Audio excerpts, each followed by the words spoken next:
अस्सलाम वालेकुम। FPSC English lectureship के सिलेबस में एक दफ़ा फिर चेंज आ चुका है। और ये चेंज हम एक्सपेक्ट नहीं कर रहे थे क्योंकि लास्ट टाइम जो दो पेपर्स हुए वो एक नई सिलेबस के तहत हुए थे जिसमें ड्रामास ऐड किए गए, जिसमें Pygmalion, the Way of the World, Heartbreak House, the Caretaker, इस तरह के प्लेस थे।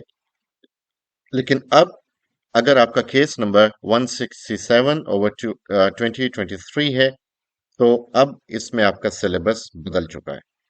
सो इसका जो ज्यादा इसमें चेंज नहीं आई, लेकिन जो चीजें चेंज हुई वो मैं आपसे डिस्कस कर लेता हूँ।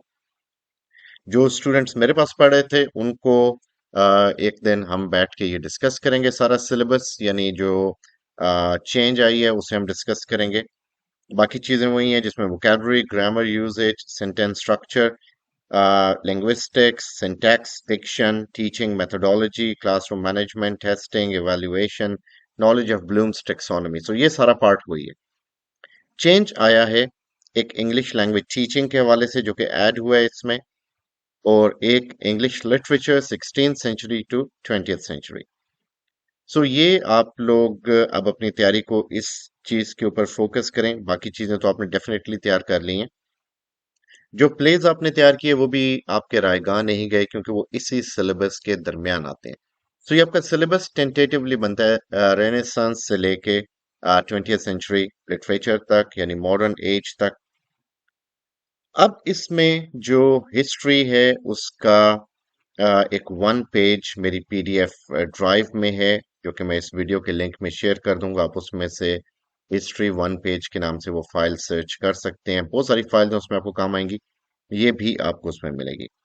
सो इंग्लिश लिटरेचर जो है 16 to 20th सेंचुरी, इसमें जो सारी एजेस हैं उसमें रेनेसेंस है, उसके बाद आपकी जो प्यूरिटन एज, रेस्टोरेशन एज, और फर्दर फिर आपकी 18th century, Romantic age, Victorian age, ये सारी एजेस और मॉडर्न एज ये शामिल है।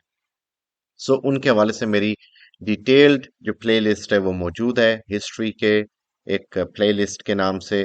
सो हिस्ट्री ऑफ इंग्लिश लिटरेचर में आपको वो सारा कंटेंट मिलेगा। इसमें आप लोग for to be on safe side क्या कर सकते हैं कि इसमें जो मेजर वर्क्स हैं, आप अगर वो देखेंगे मेरी प्लेलिस्ट और वो उसमें हिस्ट्री वाला पोर्शन, और खासतौर पे जो पीडी वो जो मैंने आपको एक वन पेज पे हिस्ट्री बताई, उसमें सारे इंपॉर्टेंट वर्क्स दिए गए हैं हर एज के।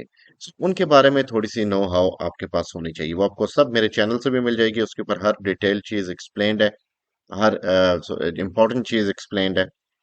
जहां तक ताल्लुक है इंग्लिश लैंग्वेज टीचिंग का, तो ये बहुत एक इजी चीज है। इंग्लिश लैंग्वेज टीचिंग के हवाले से आपको टीचिंग मेथोडोलॉजीज वो सारा चीज वो कवर करती है। फिर इंग्लिश लैंग्वेज टीचिंग में how to teach English vocabulary, how to teach English grammar.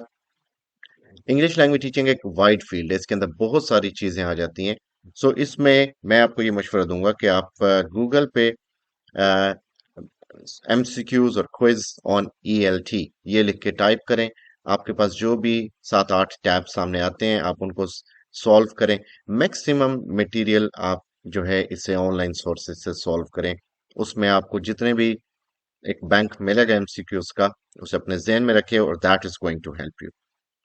सो वो तमाम स्टूडेंट्स जो मेरे साथ पढ़ रहे थे, हम इसमें इंशाल्लाह ये इंग्लिश लैंग्वेज टीचिंग और English literature 16 to 20th century से एक सेशन भरपूर रखेंगे जिसमें इसको डिस्कस करेंगे। सो आप सबके लिए बेस्ट ऑफ लक, अपना ख्याल रखिएगा।